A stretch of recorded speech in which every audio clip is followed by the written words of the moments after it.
Did you know that the average American throws away 18 pounds of clothing every year? That's the weight of an 11-year-old child in clothes per person. And as a fashion influencer, I can bet that I was throwing away that or even more. I was buying clothes that never made it out of my closet. I spent over $6,000 a year on clothes that I barely wore while contributing to an industry that's the second largest polluter after oil. But what if I told you that breaking up with fast fashion isn't as hard as it looks? It's actually the best decision I ever made for my wallet, my sanity, and of course, our planet. Welcome back to my channel where I talk about mindfulness in fashion and consumption.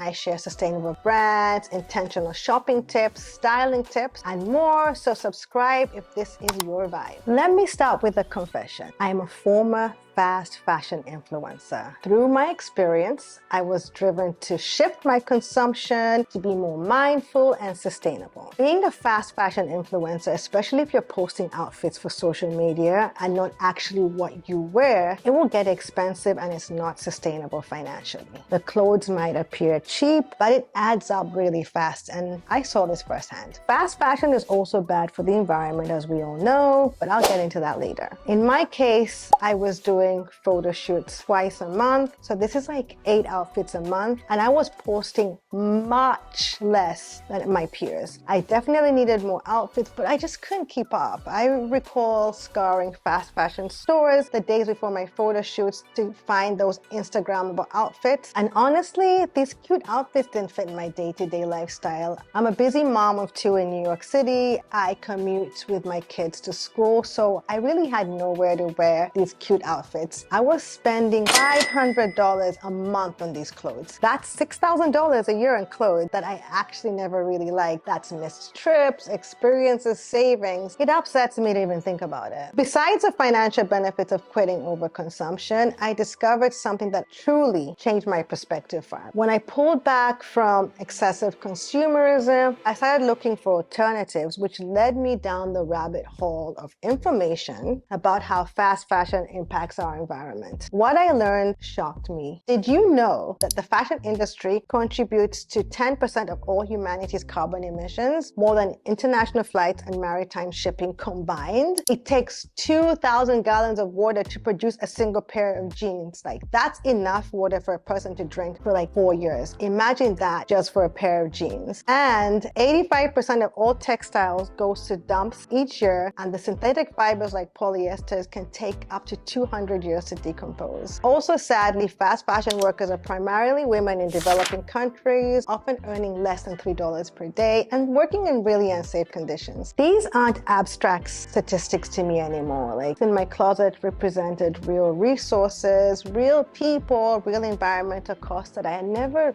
really considered. So I remember after that looking at a $15 top that I had bought for a summer post, and I was thinking, how is this possible? How can something that required cotton to be grown, harvested, spun, woven, cut, sewn, packaged, and shipped across the world cost less than my lunch? The answer, of course, is that somebody or something was paying the difference, whether it was the environment, whether it was the worker, or eventually our children who will inherit this planet. That's when my relationship with fashion fundamentally changed. It wasn't about deprivation or perfection. It was about awareness and intention. If you want to learn more about the environmental impact of fast fashion and how to make more sustainable choices, I actually wrote a book called Sustainable Fashion for Dummies that breaks down everything from fabric to shopping strategies. I'll link it in the description below. Now, I'm not here to shame you or suggest that you need to overhaul your entire wardrobe overnight. Sustainability is a journey. It's not a destination. It's not about being perfect, but being intentional. So let me share some practical tips I took to transform my relationship with fashion.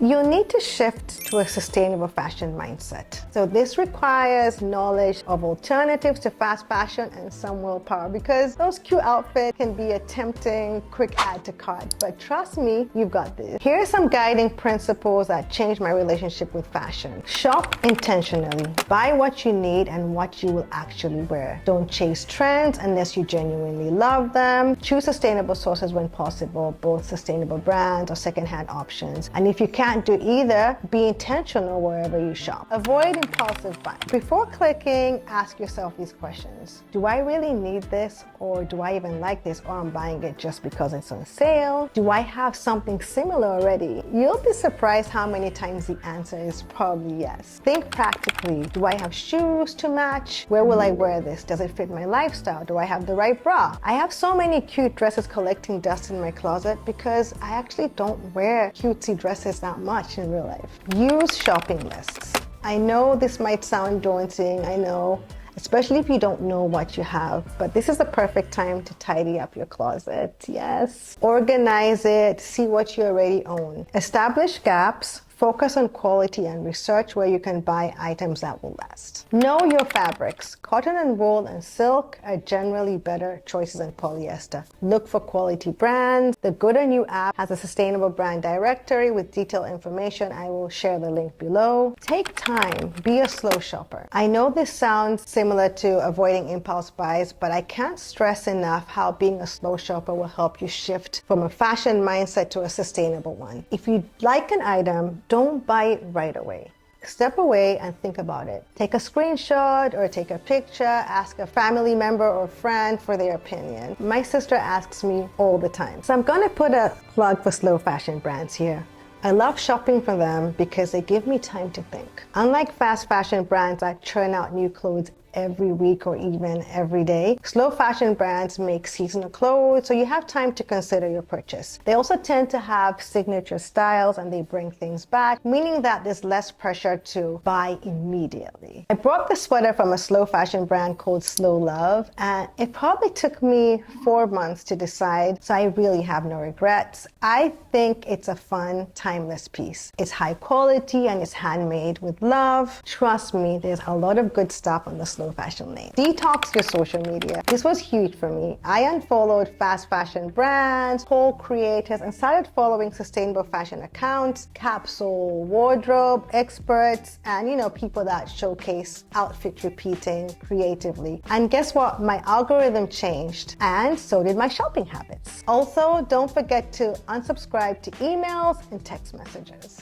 Take shopping fasts. A lot of people do no buy months and the response seems overwhelmingly positive. These are months where you commit to not buying new clothes. No buy January is popular and no buy September is also popular. It's organized by the slow fashion movement. And I think it's also always nice to see more savings in your bank account or find out other things you can do with the freed up cash. Be wary of the sales. Sales create FOMO when there's actually no urgency. While some sales are useful for small brands to drum up business, there really isn't any urgency, especially from fast fashion brands. More stuff is always coming, and that stuff will go on sale eventually too. Take pride in repeating your outfits. This has been the most liberating change for me. Instead of feeling embarrassed about wearing the same thing twice, I now challenge myself to style pieces more creatively. It's become a creative exercise that I genuinely enjoy. So where am I now on my journey? I'm definitely not perfect. I still shop, but much less. I repair items that I would have discarded before. I invest in higher quality pieces when I can. And most importantly, I enjoy my clothes because each piece has been chosen with intention. The irony isn't lost on me as a fashion influencer. I was part of the problem, but I hope sharing my journey openly, I can be part of the solution too. So if you're looking to start your own sustainable fashion journey, remember it's not about perfection, it's about progress. Even small changes add up to significant impact over time. I would love to hear where you are in your sustainable fashion journey in the comments below. Are you starting out? Are you a seasoned slow fashion advocate or somewhere in between? Let's learn from each other. If you're interested in diving deeper, don't forget to check out my book, Sustainable Fashion for Dummies. So if you found this video useful, don't forget to subscribe for more sustainable fashion content, including brand reviews, styling videos, thrifting adventures. Hit the notification bell so you don't miss anything.